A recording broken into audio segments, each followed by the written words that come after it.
Hi everyone, so in this webinar we're going to be looking at the last part of the course, the final part of the course, which is the 1970s feminist movement. Now, before I start, I just want to make a comment about this because it's a really big subject if you get interested in it and you get into it.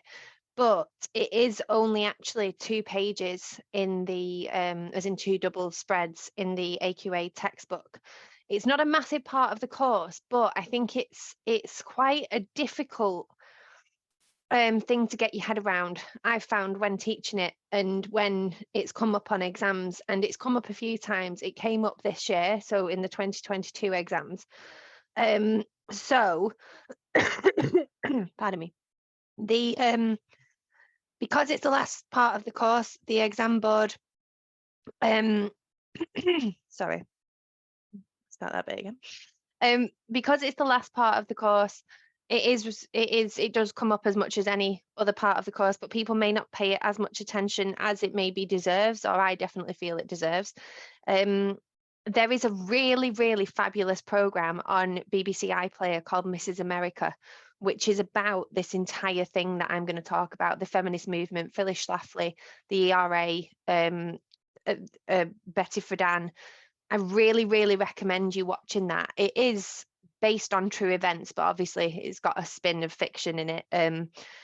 Nothing is historically accurate that's on TV, but you need to watch that if you are interested in the feminist movement. And let's face it, watching TV is a really nice way to revise. But it's really good for showing you kind of the way that these women were living and why they thought what they did. I think one of the reasons that it can be so hard to get your head around is because we live in a world where there is still a gender pay gap, but we don't see women treated the way they were in the 1970s anymore. So it seems quite foreign to us.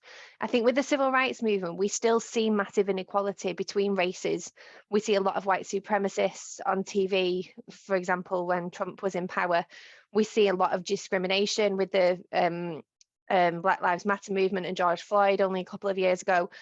So that's quite prevalent in our lives, whereas the feminist movement, I think we see it as a little bit more alien. It's a bit harder to relate to.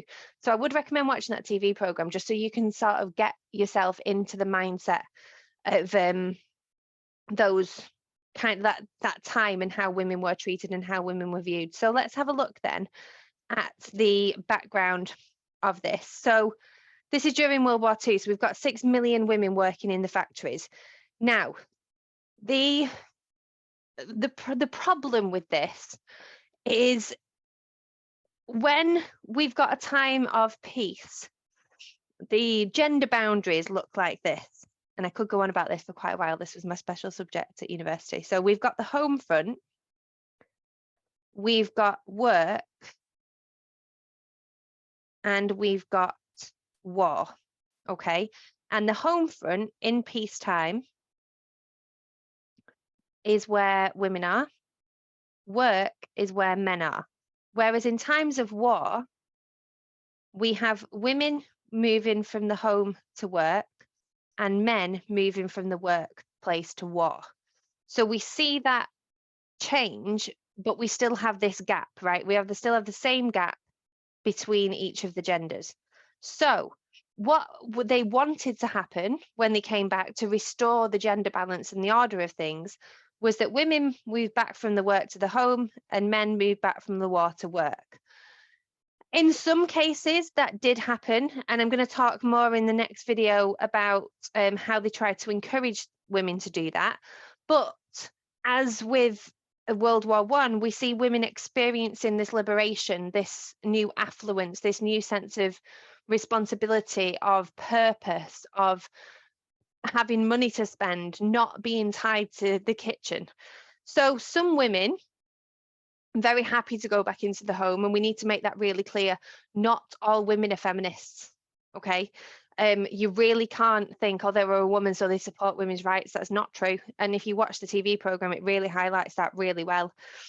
But a lot of women did want to remain in the workplace, which is a problem for men because that gender balance is then disturbed. Okay, but because it has been disturbed, some women are really ramped up to get this movement going.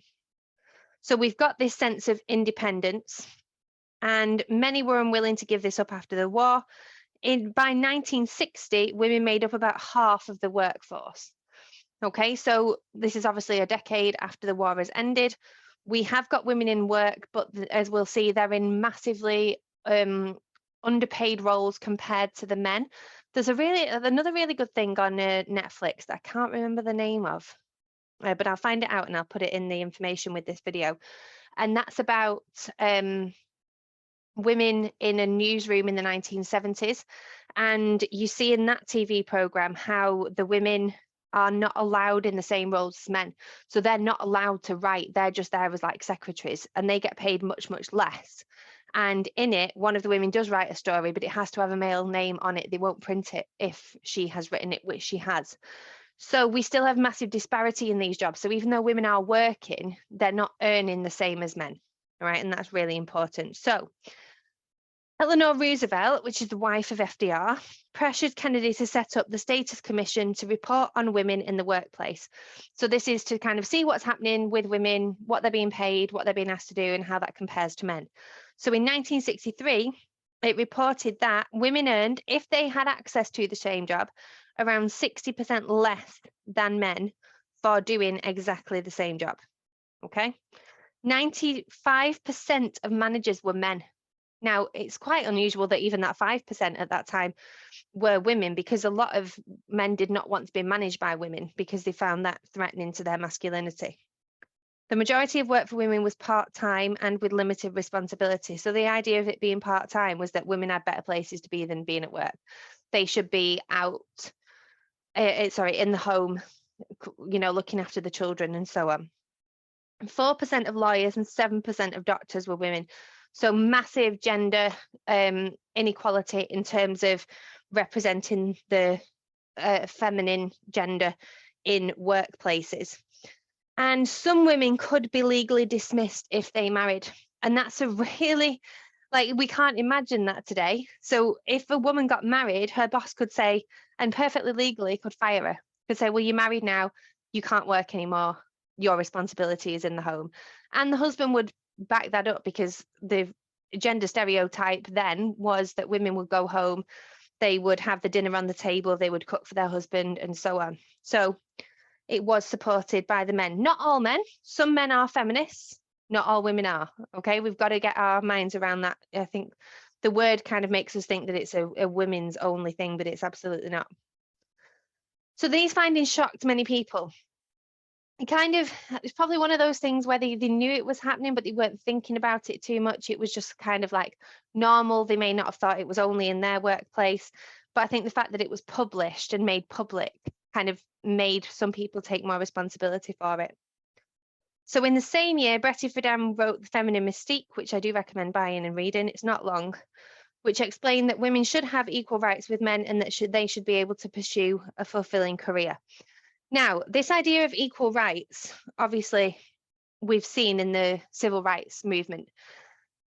That kind of sparks the feminist movement, because women are like, well, African Americans are fighting to get their rights. What about our rights? Okay, now I'm not saying, obviously, it's not the same situation. Women are not being lynched.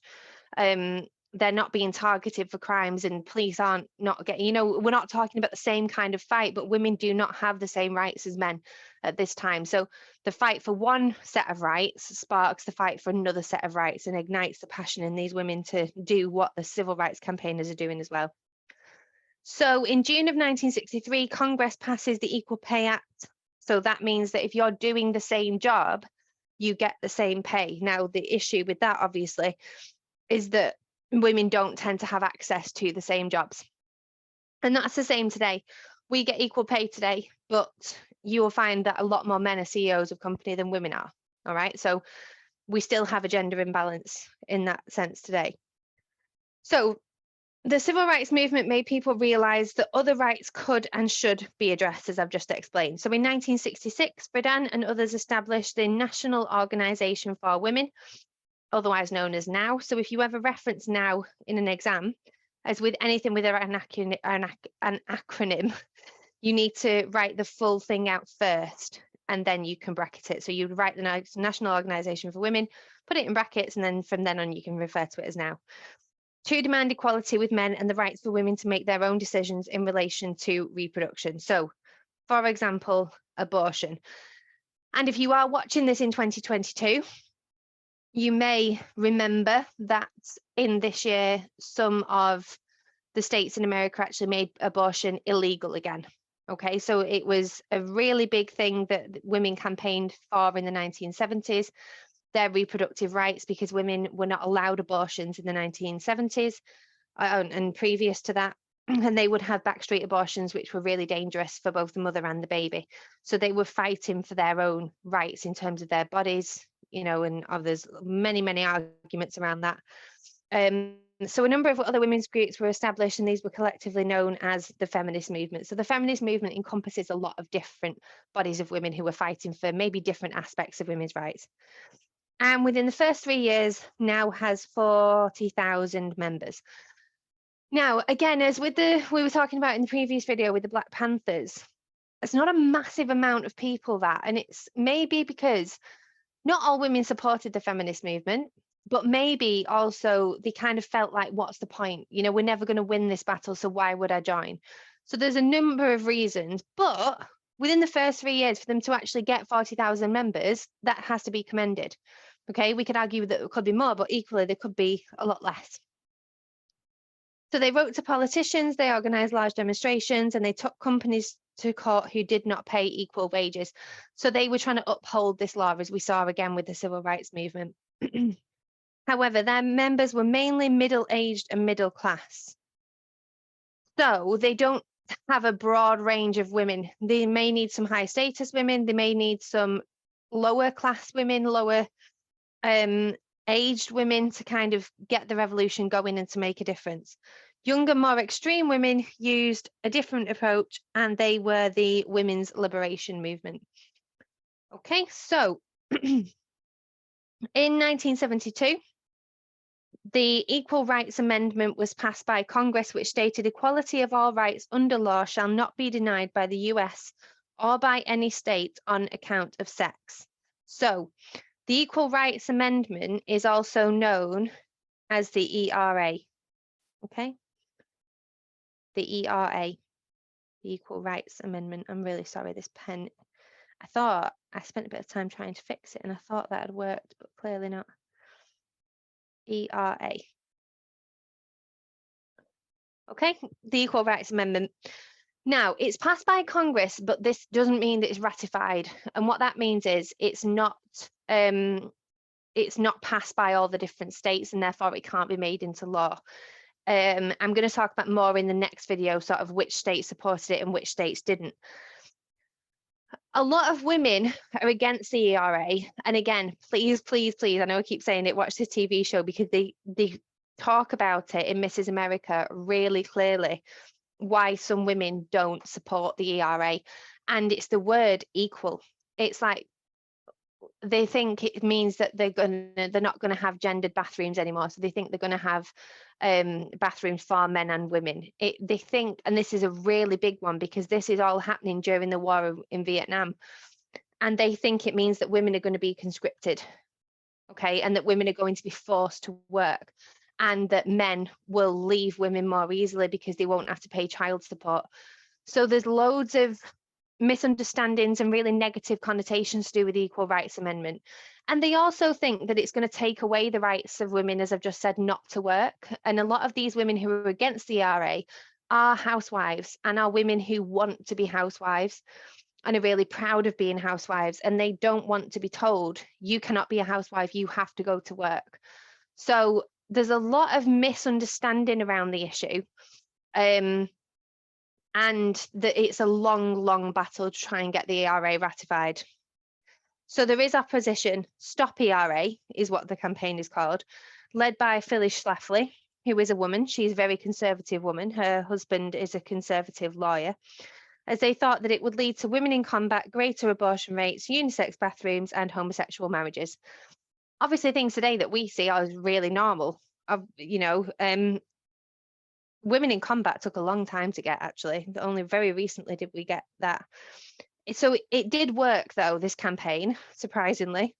The ERA did not get passed by the Supreme Court, as not enough states actually voted for it in the end. And women's pay stayed below men's, and discrimination was still common.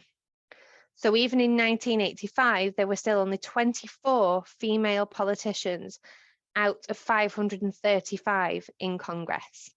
Okay. So the fact that the ERA didn't pass, you've got to think, well, has the feminist movement failed then? You know, it's kind of like, have they made actually any difference at all? So we're going to have a look in the next video at Roe versus Wade. We're going to have a look at who was for the feminist movement, who was against it in more detail. And again, like I said, those states that did pass it and didn't pass it. And also we're going to have a look at Gloria Steinem and what her influence on the feminist movement was. So please join me in the next video. Thank you.